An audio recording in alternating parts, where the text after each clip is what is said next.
السلام عليكم ورحمة الله وبركاته يا عماد. وعليكم السلام ورحمة الله وبركاته. How are you, man? What's going on today? Alhamdulillah. Um, weather's been a bit gloomy, but apart Weather from that, yeah, the weather here in in Brighton, it's Brighton. been a yeah, It's been it's not pretty good been for the past couple of days around here. It's actually been like some of the best weather like for a long time now. but I think there's other reasons to be optimistic because of the announcements that were made today regarding the gradual lifting of the lockdown. So that seems to have made many people very excited. Mm. Yeah, Are you Sahil excited? is Sahil's making a lot of noise already. We've got some nice comments coming in. Sahil saying a few things. Neil saying Assalamu alaikum. Shamoon is saying Assalamu alaikum.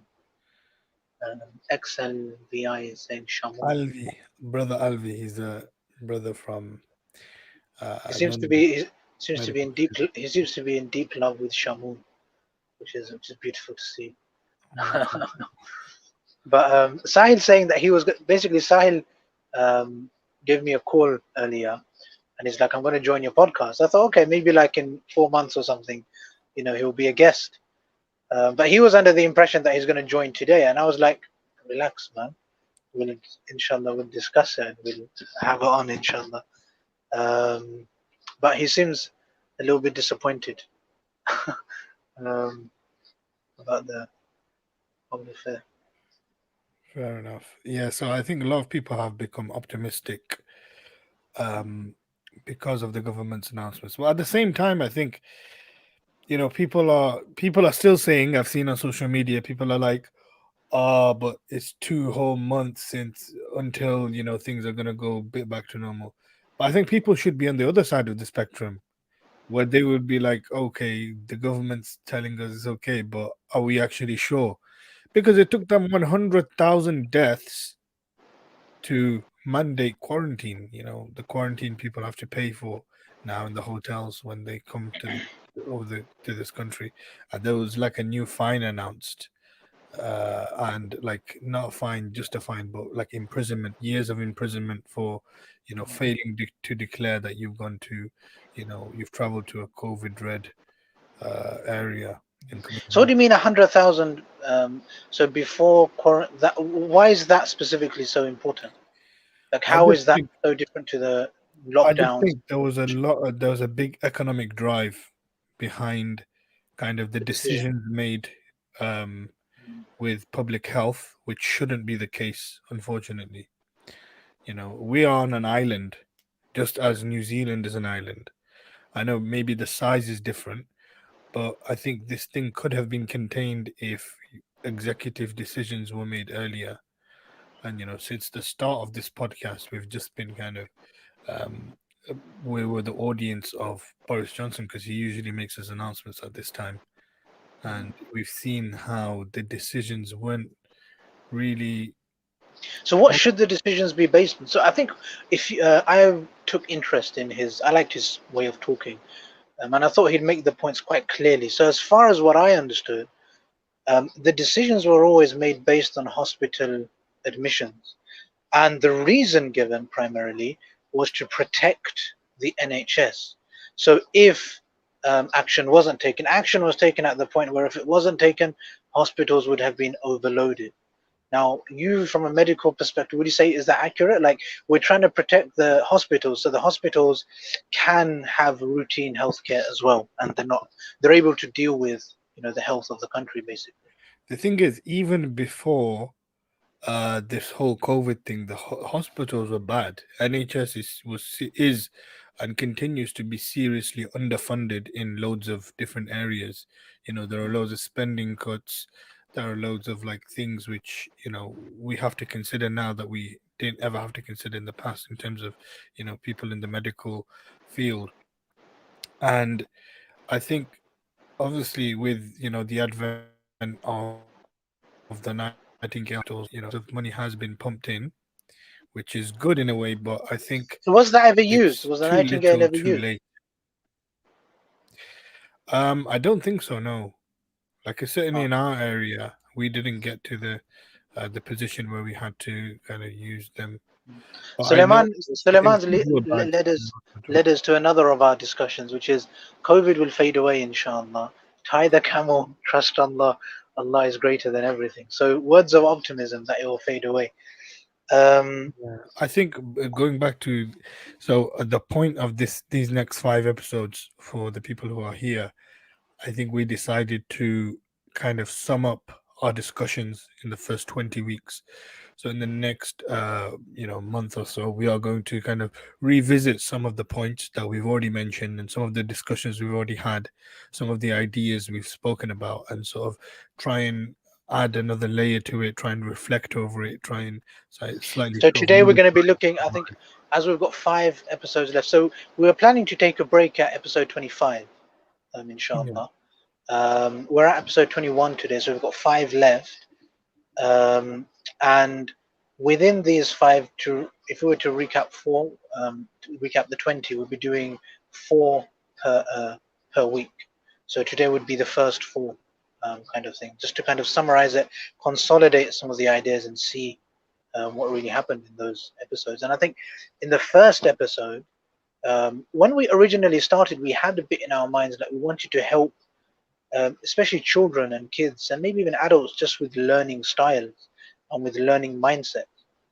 And one of the main things I think which kept coming up was a combination of curiosity, along with the idea of falling in love with mistakes and not having a fear, trying to, obviously we're scared of mistakes, we're scared of failure, we know that, that fear is there for a reason, but trying not to let that fear paralyze us. I think that was one really key theme from the beginning. You'll have fear, but trying not to, and I think this actually is a theme which went from day one, from the first episode, and we were talking about this even in episode 18, 19, where we went even deeper on the concept of fear, how we can understand fear. And I think fear is something which the emotions as a whole, I think, are something which we continue to discuss. Even today's start by the optimism going forward, but also the sad emotions, the fear that we had about COVID, and how we can go forward. Yeah, I think fear is, and it's a natural response, and it's a perfectly good and normal thing to have. But I think channeling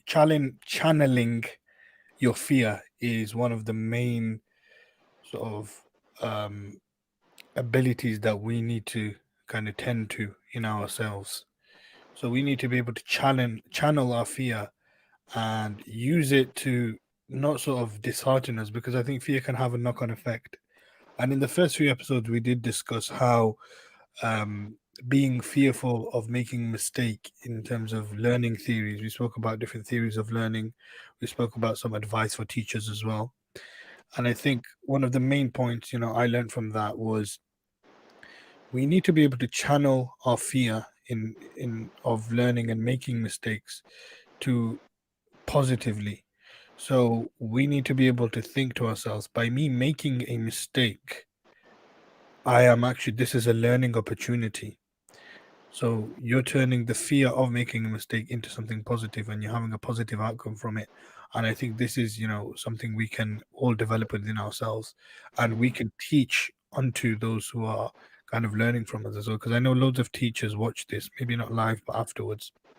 People who teach small children, people who teach their own children, people who teach adults as well.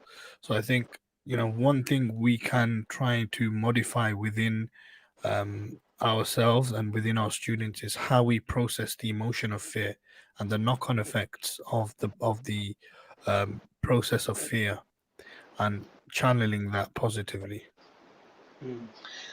Neil's taking this a little bit step further. So if you're looking at the fear, he's saying that fear goes hand in hand with the idea of wanting to be in control. And this is a way to kind of get around that. And maybe I think when you mentioned the thing that Tim Ferriss did, as in that therapy almost session which he put himself through, The idea of actually realizing what is it that you truly want. And I think sometimes one of the things we fear the most is uncertainty, is not being in control, is not having everything go exactly the way you thought it's meant to. But Ian saying, well, fear and the idea of control go hand in hand. So how about we let go of the idea of us being in so much control?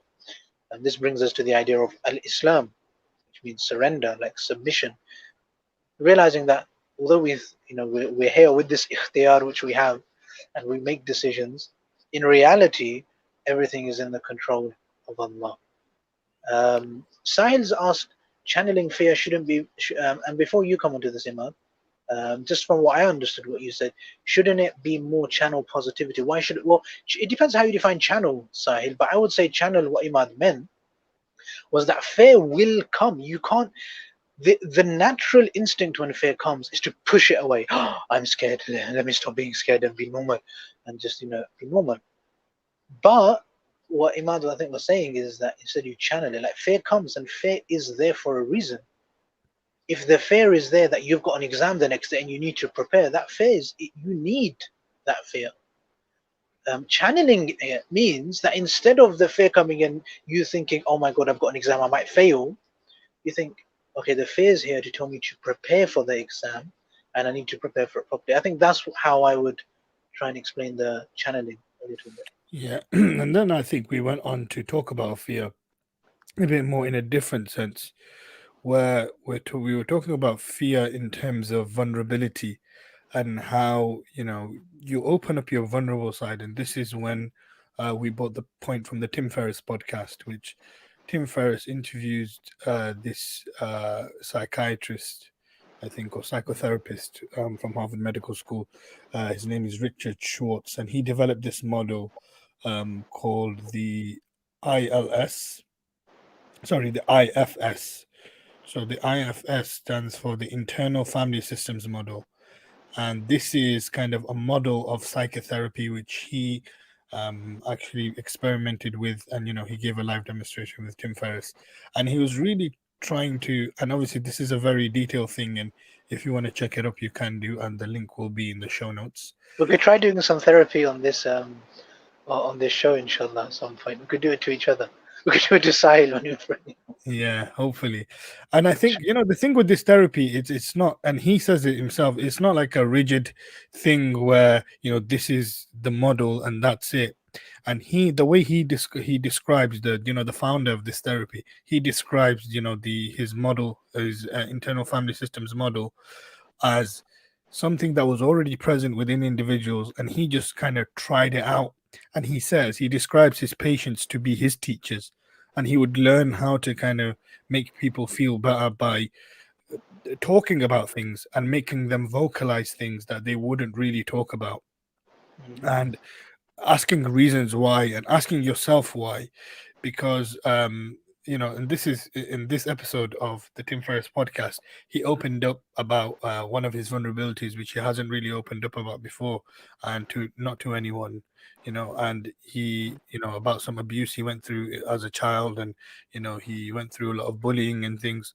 And he really, and even though he says that he's got a really nice life now, this guy's like a multi-millionaire, an entrepreneur, someone who has like a huge following, millions of followers on his website, and he's one of his he's got one of the best-selling books for entrepreneurs and people who are looking to start businesses.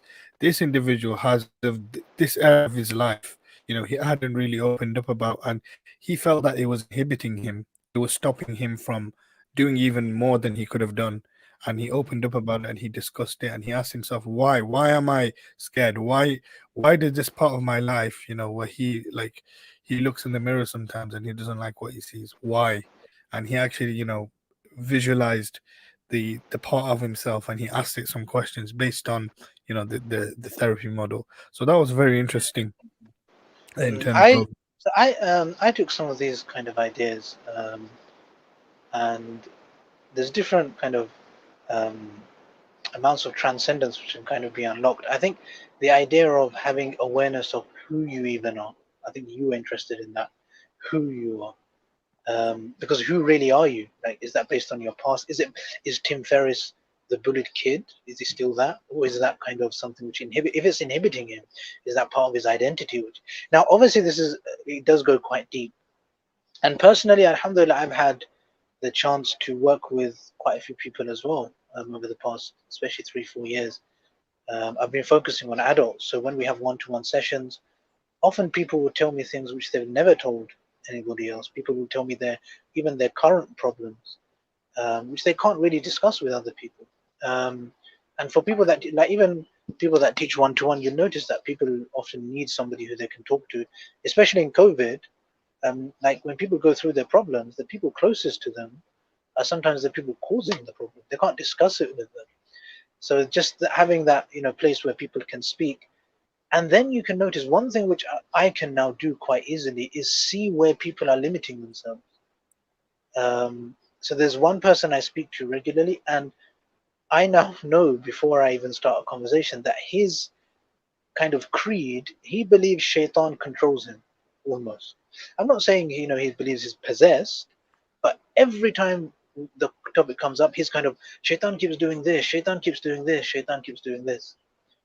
And that kind of comes to a belief at the end of the day. Like maybe something happened at some point where he now believes that he's not fully in control, Allah's not fully on his side, and shaitan somehow takes control of him and allows him to do things. And as legitimately as these kind of issues should be addressed, I also think there's an element of belief there. Like, what's that underlying belief? Like, do you believe Allah's in control and on your side and helping you? Or do you believe that there's some kind of devil who's in control of your life? And that's a simple distinguishing thing, and it can be less easy to spot. It could be like somebody who just says things which makes it seem like their life will always be hard, which would therefore the underlying belief would be that life is hard. Now, I'm not saying life is easy and really hunky dory and you can do whatever you want, you can just dance around and you'll get paid for it. But if you are willing to commit and work hard and believe, you will be able to pave a way for yourselves. There is a way for you to develop yourself, if you work on yourself. But if you believe life's hard, then regardless of what you're doing, you're always going to have to push beyond what's actually possible. And obviously, it comes to that verse where Allah doesn't put us in situations which we can't deal with. Every opportunity is there for our growth. لا يكلف الله نفسا إلا وسعها. But those are just examples of the beliefs which come up. And I know Tim Ferriss' beliefs would have come up like, I'm not worthy because if somebody's bullied, you believe you're not worthy. If somebody's abused, you believe you're not worthy.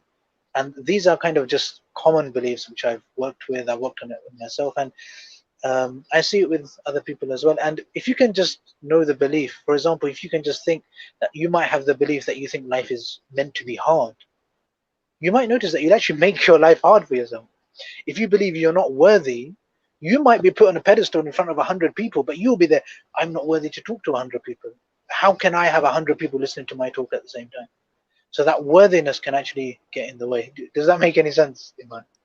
Yeah, I think the point we spoke about as well about knowing the self, there is an interesting um, it's circulated as a hadith, but it's not a hadith. من عرف نفسه فقد عرف ربه ومن عرف نفسه فقد عرف ربه. It can be pronounced both ways.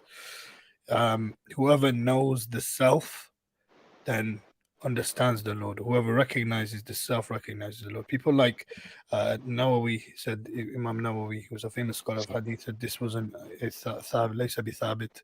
Ibn Taymiyyah said it was mawdu. But most of the scholars have pointed this to the meaning to be correct. And people have mentioned this was a saying of someone from the past, Yahya ibn Ma'adh al-Razi. This was one of his sayings, and the scholars Yeah. have used this, at the Salikin, the people who are on the path of I would Sufi. say that we live in a world where we have more distractions. So, like, if this concept of knowing the self, I would say, 1400 years ago, I think naturally society as a whole would have had a higher awareness of self.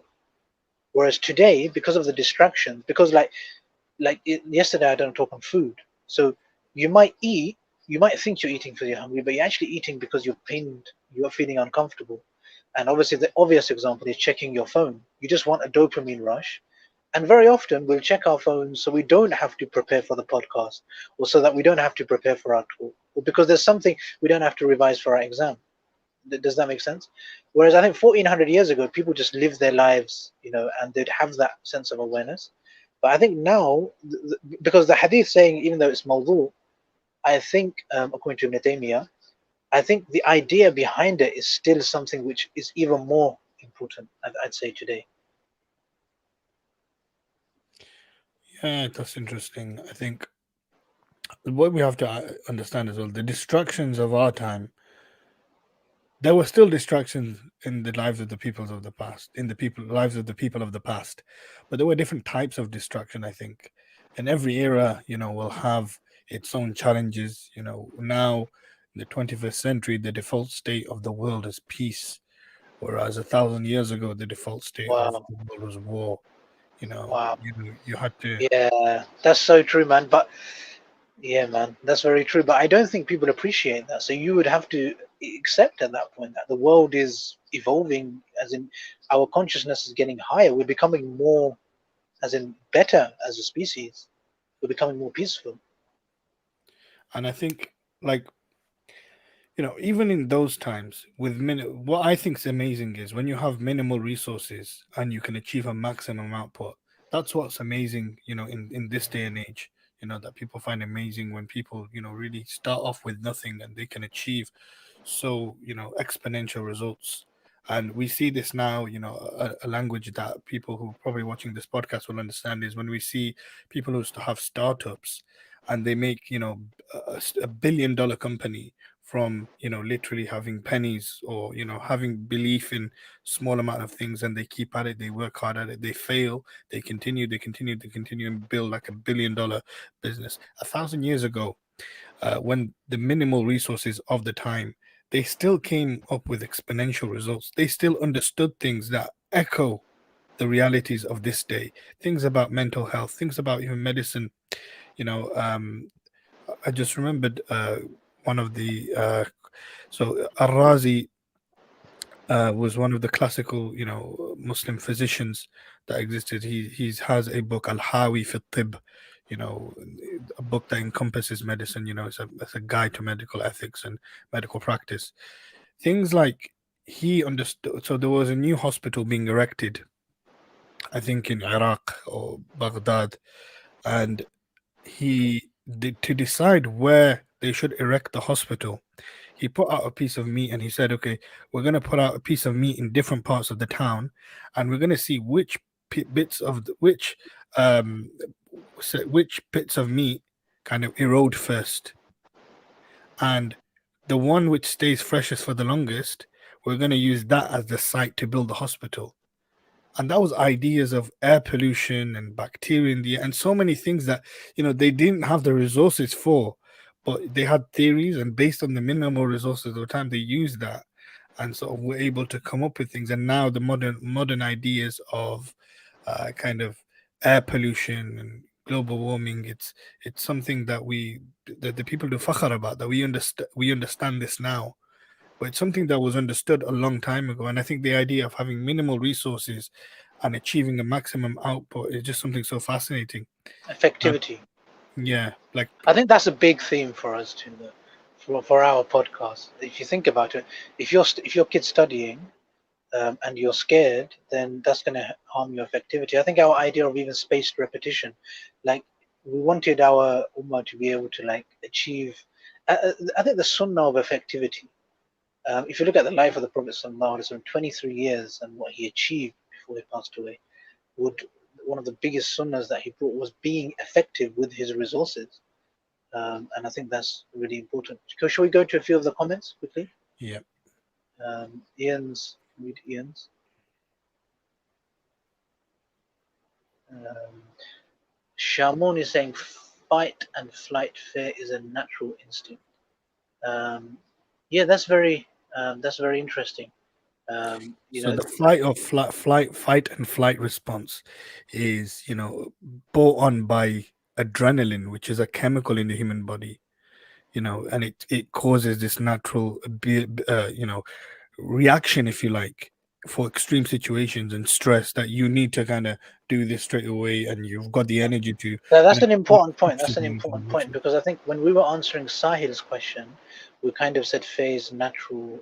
And so Sister Gulsen has written here, fair operate by amygdala, which is fair learning by life about the body. But she's saying she doesn't agree with our point that fear is natural, as in, and I think following on very nicely from Brother Shamun's point, which is that fear is like when you're put into a state of fight or flight or freeze. I think there's three actually. A lot of us will actually freeze, and I think um, the instinctive thing when something scary happens, we do actually freeze for a bit. And the idea is to get out of that freezing, either fight or get away. That's from a self-defense perspective. But whatever happens in your life, freezing is, what a lot of us do. And I would say, if we're scared of, for example, the talk which we have to do or the podcast which we have to do, instead of preparing, that freezing may involve the procrastination, the eating comfort food, the taking some dopamine from your phone, scrolling and trying to find the bottom of the Facebook wall. I think all of those things would be part of that freezing. And Ian's put a lot of beautiful things. Ultimately, I think we should be happy with whatever Allah decides to do with us. Ultimately, I think we should be happy with what Allah decides to do with us. Meaning, and I think here, in terms of the effectivity of the Prophet Sallallahu Alaihi Wasallam, and put that message on the screen for a bit. Like, I think there was an element of divinity through every one of his actions, and knowing that everything is happening through the will of Allah. Even if you have heavy casualties in a battle, you lose 70 of your men, it happened through the will of Allah, and you come back from that. It wasn't like all plain sailing and everything that was happening so easy.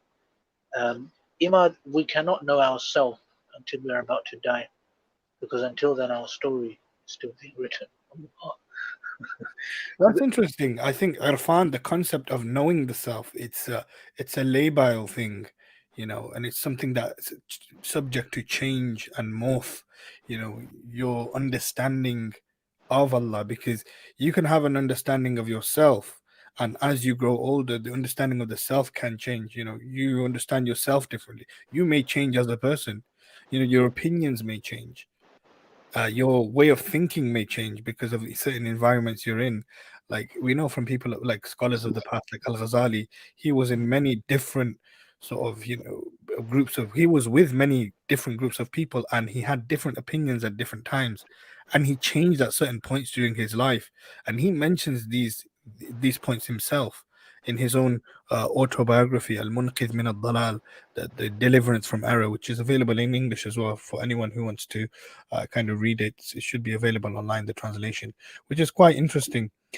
He describes his own journey with the philosophers, with the Sufis, with people who are indulge in jurisprudence, with different groups of people, and he takes different things from the different groups of people, and he sort of pieces them all together.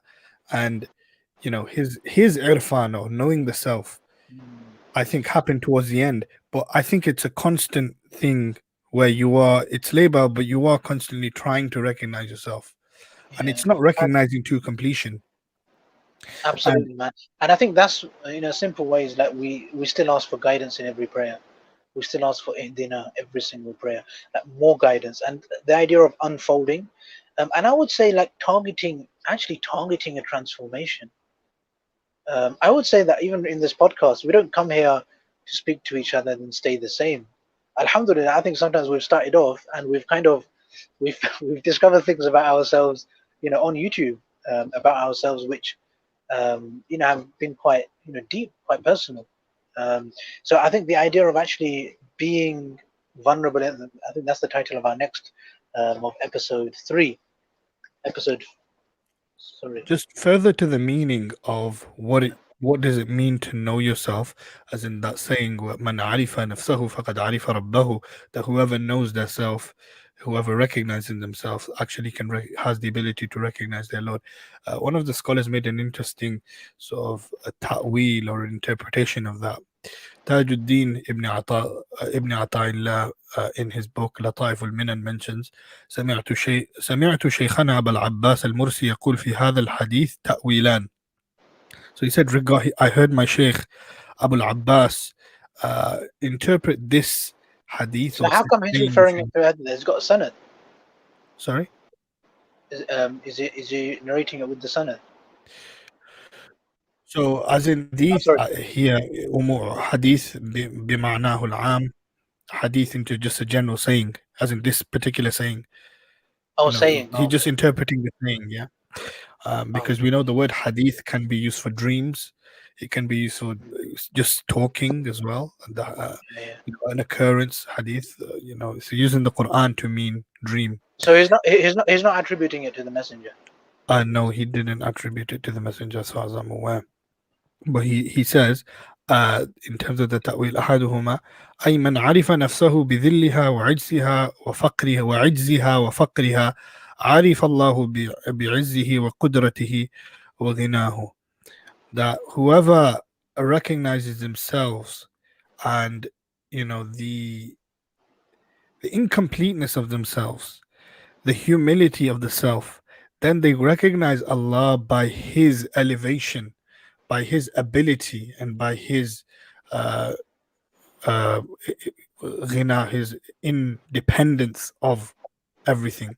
So we recognize by our dependence Allah's independence, that we are in need of Allah, and by that we recognize Allah's need in our life. So this is one of the ta'wils that he gives.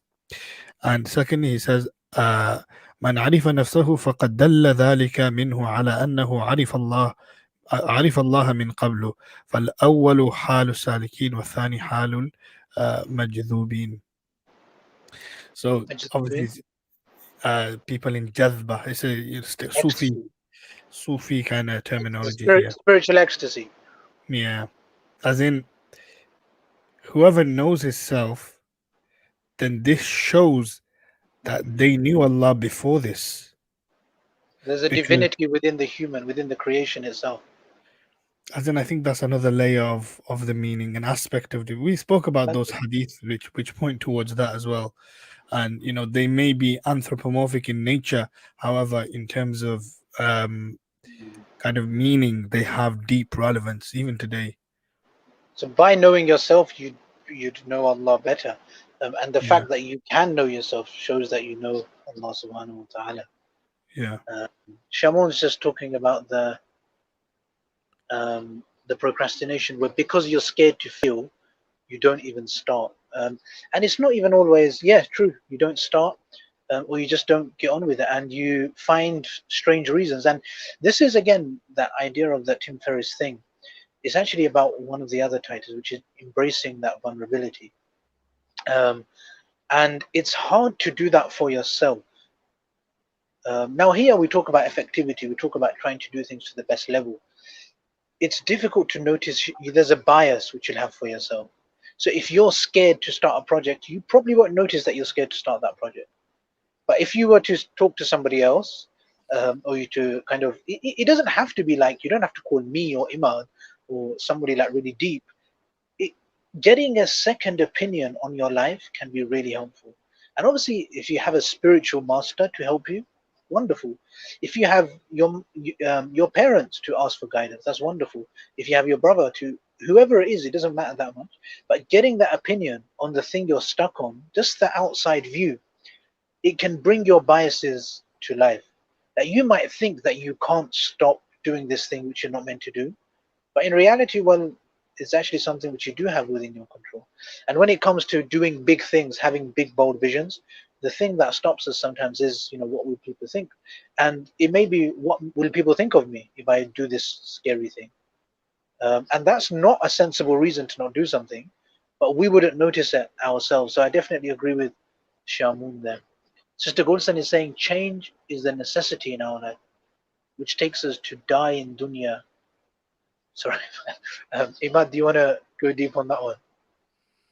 I think she meant she's alluding to one of the statements which is famous amongst the people, again a quoted hadith, not a hadith, that die before you die, as in, kind of prepare for your death and achieve this state where you're content that if you leave this world today, then you've achieved everything you want to achieve.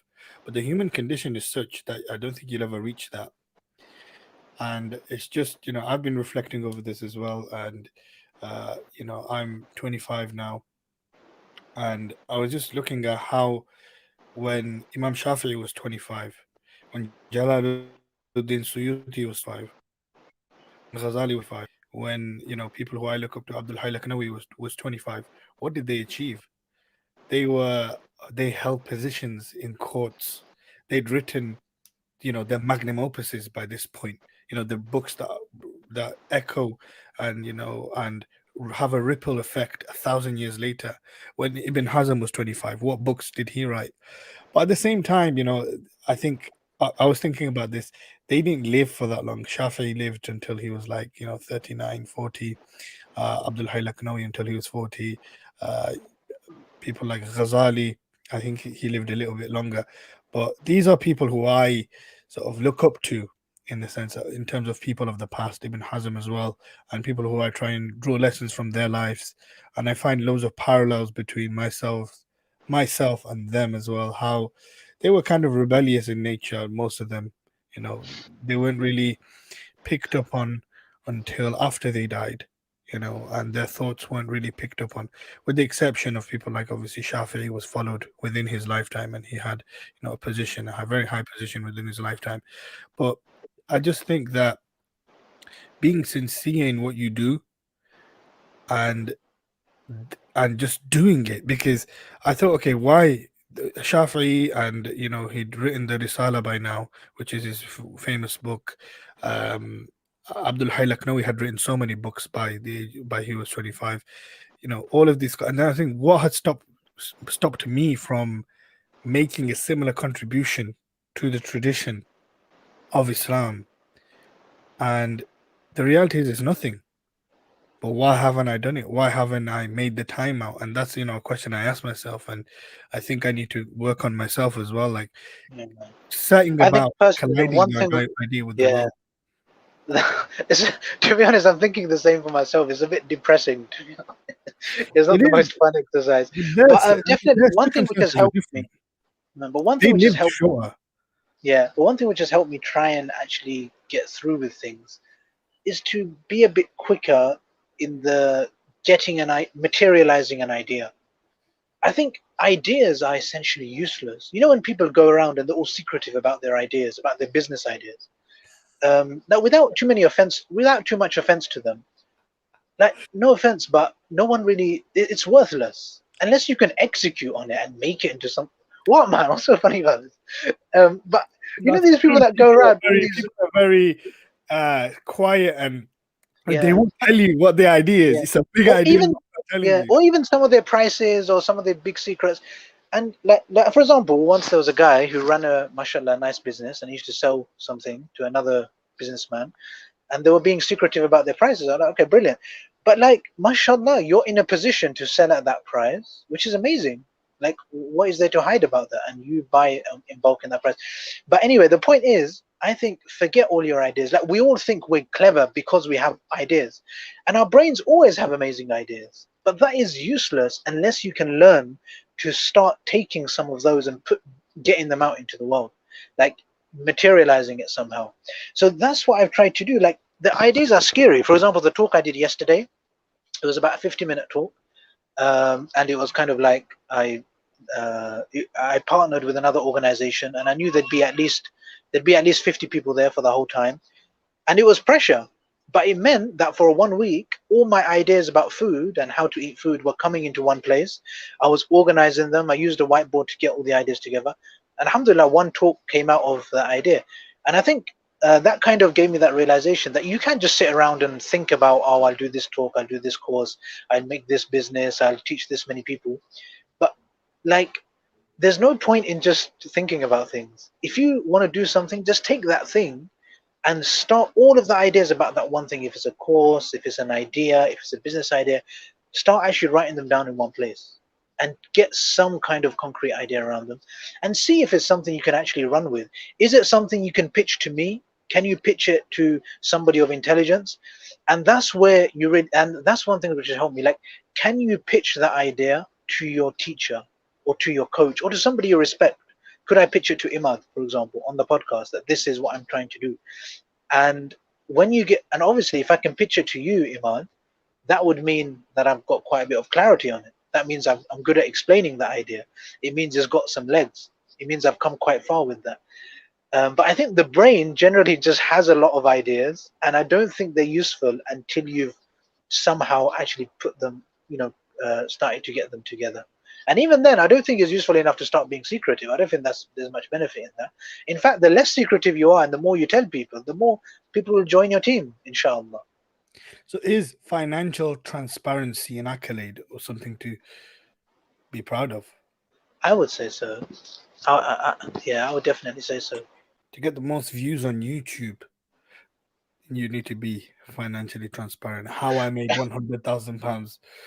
You Um, could do. I mean, you've seen people like that, but then I guess they naturally are transparent people. Okay, I would say you should be in a position that you want to tell the truth about everything to everyone. That's an intention I've made for the next 6 months of my life. That I want to get to a point where even if I'm thinking, what do I do before I go to sleep while I'm lying in bed? What do I like? What do you watch? How do you entertain yourself? Like even that, would you be happy to tell that to somebody else? What do you do with your life? Like who do you speak to? How do you nurture your relationships? And if you get to a position where you're actually happy to tell the truth about everything to everyone, I would say that's a level of authenticity which will actually allow you to do better work, because then people will want to be on your team if you're spending your life doing it. Does that make sense? Like that level of authenticity. And telling the truth about your finances, well, you're going to start telling the truth about how much tax you pay and whether you pay all of your tax and what's going on with all your finance. When that starts happening, that's when you can expect to see the barakah there, I guess, the blessing which you're aiming for. yeah, because barakah is not multitudes of wealth. Barakah is your wealth of Mm, satisfying you and your wealth being enough for you. I think that is true barakah. And barakah doesn't mean, it's not kathra at all. It's not this abundance of things. It's being enough. Barakah can be £1 million. It can be £100,000. Barakah can be £10,000. It can be £1,000. Barakah will be different for different amounts of people. But it's about, I think, how you approach it, how you kind of tend to it. And I think this is more episode 3, 4, where we spoke about money matters. And I think it's a true thing. Every idea is a bad idea until you collide it with reality, and then you can see what sticks. You need to go out and do this particular thing before you learn from it, because either two things are going to happen: either it's going to be really successful, or either it's going to flop. If the latter happens, where it doesn't go well, then at least you learn from it. And this is not my words. This is the words of Mark Rudolph. I think it's Mark or David Rudolph. You know who he is? no. He's the guy, the founder of Amazon. No, the founder of Netflix. Sorry, Oh, okay. not Jeff Bezos. The founder of Netflix, where Netflix was in a position where they were Blockbuster was a million times bigger than them. And at one point they thought, okay, we're not doing as well, we're going to sell our business to Blockbuster. And they tried to contact Blockbuster for a long time and they weren't answering. Then one day Blockbuster said, okay, we want to see you tomorrow morning in our office in Dallas. So then they went and turned up this guy, the head of Netflix, and his business partner, and they said, okay, we want to sell you our company. And they said, all right, put a figure down. And I think on the paper, or when they were speaking to them, they said something like 50 million. And the Blockbuster staff, the executives, started laughing, and they were like, what do you think your business is worth this much? And he said it would have been one of the biggest regrets of his life if they said yes, because now their business is worth $250 billion. And at that time, and they were like succumbed to them. They were submissive towards Blockbuster in a way, where and they were declined, and it was a loss for them in a way. But that was the biggest win that they could ever have. Now they're in control of their own company, and it's trading publicly, and it became so big. So this guy was saying how he had so many different ideas. Do you know what his first idea was? Like to have his ideas for companies were like things like personalized soap, things like personalized dog food. And then later on, he bought, when he became rich with Netflix, he started buying this company just for fun. But his original ideas were something personalized. And then he tried it and he collided these ideas with the world. And only then, you know, he found what stuck, and So that's how. we've got about 3 minutes left. We're coming very close to the end of our time, inshallah. But I think that uniqueness has to be there. I think definitely that's the point with the idea. This is a new point which has come up. This has come up for me recently, which is the importance of going from that idea in your mind to something in real life. Like as Muslims, we want to make the world better. We want to contribute. So you're in a unique position. Everyone's in a unique position to have a unique effect. So the good ideas that come, you can just spend your whole life having good ideas and then die. And I think that's the idea of going to the grave. Sister Goulson is saying, is a deep point. Till now, what you have got by change or knowledge, till now, what you are, you've got by change. Everything you've become has actually been by a transformation. All knowledge will go to waste. And that's an important point, that in terms of information itself isn't that useful. But true knowledge is actually a transformation, is actually you having that vulnerability, opening yourself up and actually, learning about that. Can you And remember when we one went of the things to, that, when we were with Dr. Akram Nadwi several oh years yeah, ago, and he said about Sheikh Yunus, he said he's got so much knowledge, he needs to put it onto paper. Otherwise, he's going to die with that knowledge, and it's not really going to benefit anyone. And that's when he started kind of. Obviously, he's written throughout his whole life. Sheikh Yunus John Fudi, rahimahullah ta'ala, who's one of the famous scholars of hadith, took him out of the Indian subcontinent, probably ever. One of the top in the top 10%. He had so much knowledge and theories and things. And but he's Dr. Ahmed, we mentioned this particular point, that if he didn't kind of write it down and teach it, then these ideas would die with him. And we don't really, and I think we can draw the lesson from that is, if we have these ideas, we need to collide it with reality. We need to write it down. We need to teach it. We need to share it with someone.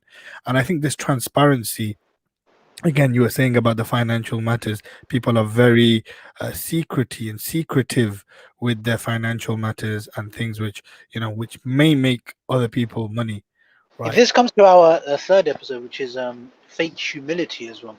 Like if you're Yeah. making a lot of money, mashallah, alhamdulillah. I think the fake humility problem is, we think people will hate. I guess that's the issue. So rather than being like, I guess, proud and happy with who you are and what you have, if we have a blessing, there's a natural kind of tendency to like, oh, okay, good. Or even if it's like, you're able to wake up for Fajr on time or something, or you wake up for Tahajjud. I think if you have that sincerity, you've done it for Allah, there's not a problem to share it for inspiration, to somebody else. And I think the whole thing about being secrety, it's against Hotelling's law, which we spoke about. Can you remember the economic theory about if you have two sort of ice cream huts, the best optimal place to put them would be next to each other, like one next to each other. And if you had like two shops on a street, the optimal place to put them would be kind of next to each other to minimize the distance people have to travel, and you actually make more money that way. So I think people are very kind of, they want to do really well for themselves, but at the same time they kind of don't want other I think people the thing to is, if I can try and sum it up, I would say, like, especially this would link back to the idea of now everywhere in the world is in relative peace compared to 1400 years ago. 1400 years ago, people were at war a lot more. People tended to be more angry. The world has got so much better, but how quickly are we able to accept that somebody's on my team, as opposed to thinking that this person is like after me, he's after my money, he's after my. Does that make sense? Like yeah. as opposed to thinking people are just, even customers, clients, and your competition essentially, sometimes I think people will get so against our competition when you're both trying to do the same thing in the world. You're both trying to make the world better in the same way. Um, yeah, and we've got about. Let's wrap up now, inshallah, Iman. Just the last minute. As in, biblically, the seven one of the seven deadly sins is jealousy. You know, so it is in human nature to have some sort some sort of this conditioning, but I think Islam taught us to be free of that and to kind of want good for others. And it's one of the first hadith we learn and we teach to children is ad-dinu an-nasihatu. You know, the deen, religion, true understanding of religion, with that big alif lam right there, capital letters, is to desire good for everyone. This khair khahi that they speak about in Compassion. it's that I think it's beyond just compassion. It's actual desire for good. I genuinely want good for other people. I genuinely want good for Islam and the Muslims. I genuinely want good for my fellow human being. Like I really want to help them. And this is what religion is defined as, what deen is defined as. So I think that's just something to kind of think about for all of us, that are we truly aspiring and have we matched that same definition of deen that the Messenger sallallahu alaihi wasallam has given us? Ad-deenu and nasihatu, that the religion is to desire good for everyone and sort of aspiring towards that. And I think people, it's just a very difficult thing, especially in the West where we are built, competition is healthy. Yeah, competition is healthy. Competing with each other is healthy, but not at other people's detriment. I think that's where we kind of draw the line between competition and kind of wanting our own success. Yes, we should aspire for our own success. This is very important. We shouldn't just be a people where, other people are doing things and, you just stay in the same position that you were 5 years ago. I think there should always be a state of progression. If you want to take an Elon Musk example, like for those of you that know all the background, I'm not going to draw the background story.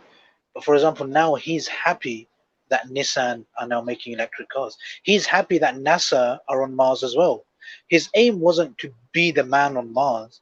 His aim was to excel the thing in that direction. Suleiman's just saying that there are tests by Allah beyond our control, and some because of actions known or unknown. So Islam guides us through our tests, and we're not aiming for perfection, but we just repent and try and connect to Allah. Islam has answered and covered all the topics we should learn and practice. So Islam gives us advice in life. Shamoun is asking, has the world gotten better or is it different? And I think we're going to have to finish on this one.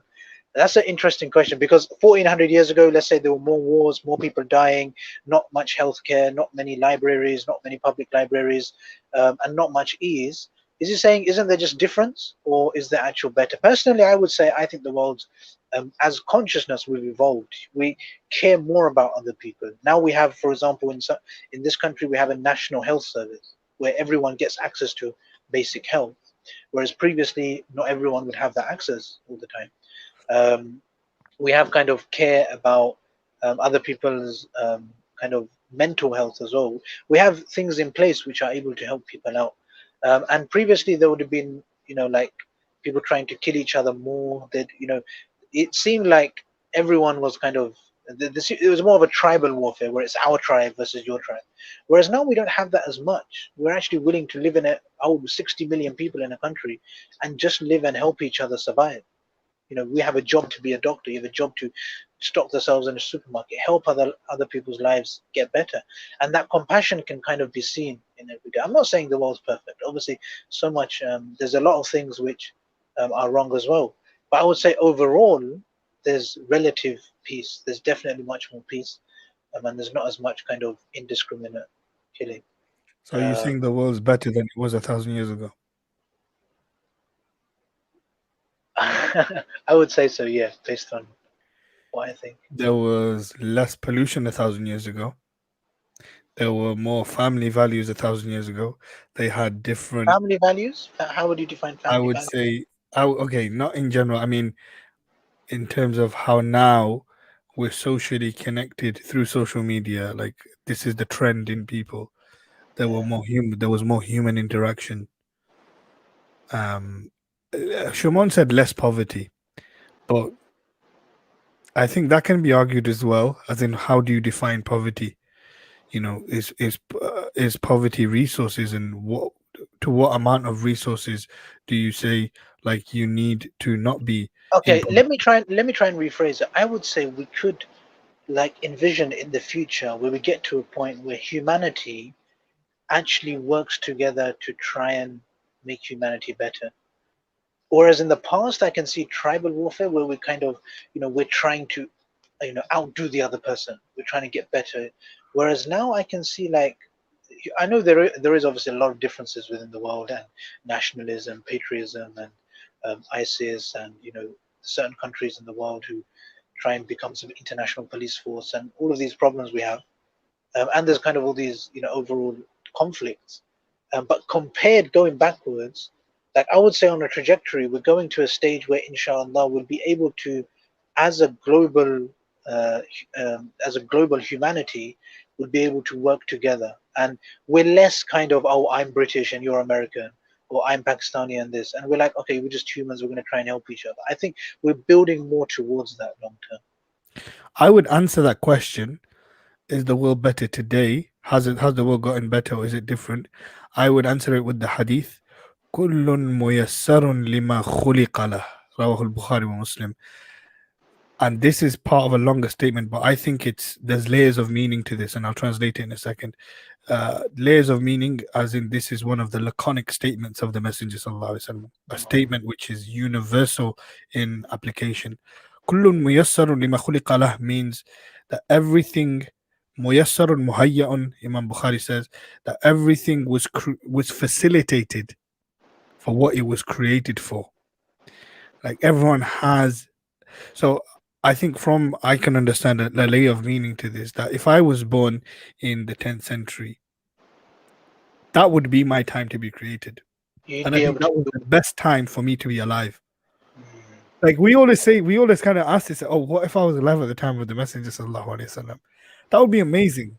Of course it would. And we all kind of have this desire to be alive at the time of the Messenger sallallahu alaihi wasallam. And we all like, okay, what if we're alive at the time when Isa alayhi salam comes back and that final army which Allah describes as this and that? What if I was one of the people of Badr, aspiring to be certain people? And this, I'm not going to go more into depth of this, but this was an aspiration that previous ummahs had as well.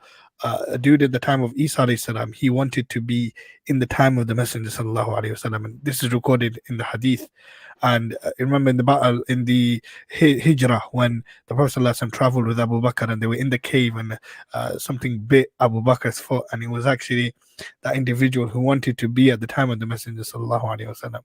So these sort of aspirations were present, and it shows it's a human thing. People anciently wanted to do this, be alive at different times, and it would be interesting to see what that would involve. Like, imagine we were born in 100 years ago. Where would we be? We would not so be I, so, speaking here. so, so I guess the point is like, let's focus on how we're gonna, like, if you're gonna believe my trajectory of we're evolving, as in consciousness, we're becoming more united, then right now, based on where we are today, how can we help that trajectory?